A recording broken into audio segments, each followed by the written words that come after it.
সমস্ত হিন্দুরা এসেছিলেন তাদের বিরুদ্ধে কোনো ব্যবস্থা নেওয়া যাবে না এরকম আইন রয়েছে। তারপরে সুন্দরবন্দি একটা হিন্দুদেরকে গ্রেফতার করে মামলা চালাচ্ছে রাজ্য পুলিশ, সেখানে মাসুদ কলোনিতে কিছু করতে পারছে না। 24 আগস্টের পরে বিশেষ করে নির্বাচিত প্রধানমন্ত্রী শেখ হাসিনাকে সরিয়ে দেওয়ার পরে প্রচুর হিন্দুরা তারা প্রাণ বাঁচাতে ভারতে পশ্চিমবঙ্গে আছে এবং গোটা ভারতবর্ষের রাজ্যের পুলিশই এদের উপর হামলা করেনি। মমতা ব্যানার্জির পুলিশ তারা জামাতিদের ভূমিকা নিয়েছে। তারা এই মুহূর্তে যদি আপনি যান কাকদ্বীপে, আলিপুরে, রানাঘাটে, বানারসতে, কৃষ্ণনগরে, রায়গঞ্জে, প্রচুর পুলিশ গ্রেপ্তার করে। সেই কারণে পয়লা সেপ্টেম্বর আমাদের পয়লা সেপ্টেম্বর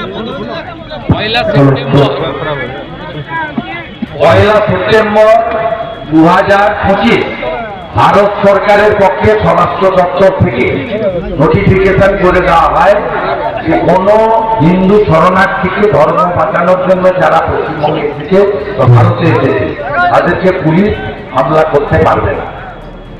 তাই অরুণজ্যোতি তেওয়ারির মামলাতে ইতিমধ্যে যা রায় হয়েছে এবং অনেকে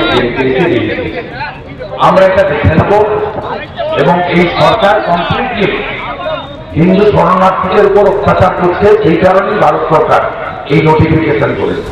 সুপ্রিম কোর্টে এনফোর্সমেন্ট ডিরেক্টরেট গেছে, আবেদন গ্রহণ করেছে, সোমবার তারা জরুরি ভিত্তিতে শুনানি চাইছে মামলায়। খুব সঠিক কাজ করেছে।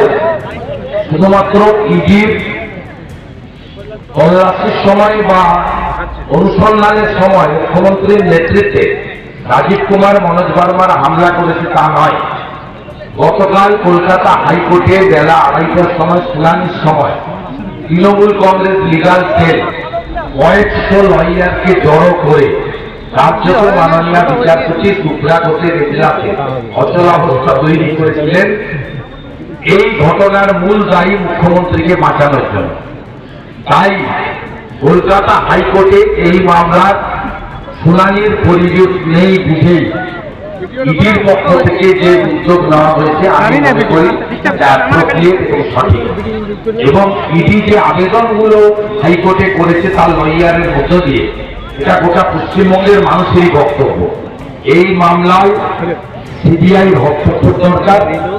মুখ্যমন্ত্রী রাজীব কুমার মনোজ ভার্মা সহ অভিযুক্ত পুলিশ অফিসার তাদেরকে এফআইআর এর অন্তর্ভুক্ত করার আবেদন আছে এবং ডিভাইস মমতা ব্যানার্জি নিজে চিন্তাই করেছেন সেটা উদ্ধার করার জন্য সিবিআইকে দায়িত্বভার অর্পণ করা এই আবেদন আছে। আমি মনে করি পশ্চিমবাংলার এইভাবে আইন হাতে তুলে কেউ নিতে পারে না। কোন সাধারণ মানুষের জন্য দেশের যে আইন মুখ্যমন্ত্রী হল তার ক্ষেত্রে আইন কিন্তু সমান। মুখ্যমন্ত্রী বলে আপনিও একটা ভোট দেন, পুরুলিয়ার একটা প্রান্তিক মানুষও একটা ভোট দেন, আর মুখ্যমন্ত্রী, রাষ্ট্রপতি, প্রধানমন্ত্রীও একটা ভোট দেয়। আমাদের দেশের সংবিধান বাবা সাহেব আম্বেদকর সেইভাবে তৈরি করে দিয়ে গেছে। তাই মুখ্যমন্ত্রী আইন ভেঙেছেন, তার বিরুদ্ধে কঠিন এবং কঠোর ব্যবস্থা গ্রহণ করার দাবি আপামর পশ্চিমবঙ্গের মানুষের। লাভ হবে এনফোর্সমেন্ট ডাইরেক্টরেট ইন্টারন্যাশনাল পেশাদার সংস্থা। আপনারা ভুল করছেন। এভিডেন্স ডিস্ট্রয় করার জন্য রাজীব কুমার বেঁচে গেছে বাদে সব সময় বেঁচে যাবে এটা ভেবে নেওয়ার কোনো কারণ নেই।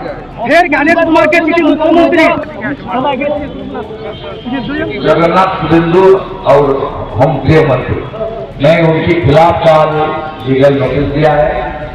72 आवर्स के अंदर उनको साबित करना पड़ेगा, नहीं वापस लेना पड़ेगा, नहीं तो पुलिस में उनके खिलाफ डिफेमेशन की मामला करेगा।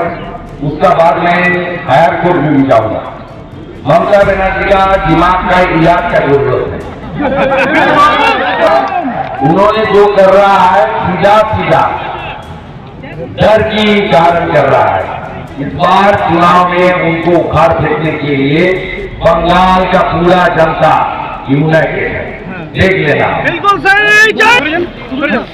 তাদেরকে আক্রমণ করছে, বুঝে নিচ্ছেন আমরা ঠিক কাজ করছি। সবার আশীর্বাদ আছে তো?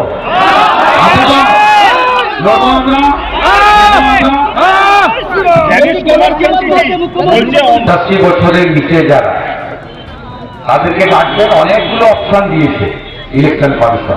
ভার্চুয়ালি যুক্ত হতে পারবেন, অসুস্থ প্রতিবন্ধী থাকলে বাড়িতে ডাকলে গিয়ে গিয়ে হিয়ারিং করাবেন। ইলেকশন কমিশন যে যা যা অসুবিধা ছিল সবগুলোই সমাধান করে। যারা পরিযায়ী শ্রমিক, তারা বাইরের রাজ্যে থাকলে তাদের বাড়ির লোক হিয়ারিং এ গেলে অ্যাকসেপ্ট হবে। পড়াশোনার জন্য বাইরে আছে, তার বাবা গার্ডিয়ান গেলে সব সমস্যার সমাধান করে দিয়েছে। তৃণমূল কংগ্রেস এসআইআর এ ভয় পাচ্ছে।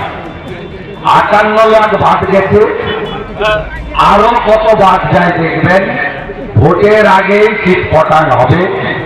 14ই ফেব্রুয়ারির পরে বলবে এই ভোটার লিস্টে আমরা ভোটে লড়বো না। এখানকার আঞ্চলিক ভাষার টানে একটি যুবকের একটি ভিডিও ভাইরাল হয়েছে, আপনারা জানেন। সেই যুবককে পুরুলিয়ার সকালবেলা গেছে ভোট দিতে, তাকে বলছে যে আপনারা দেখুন তো আমার ঠাকুমা ভোট দিয়ে গেছেন কিনা।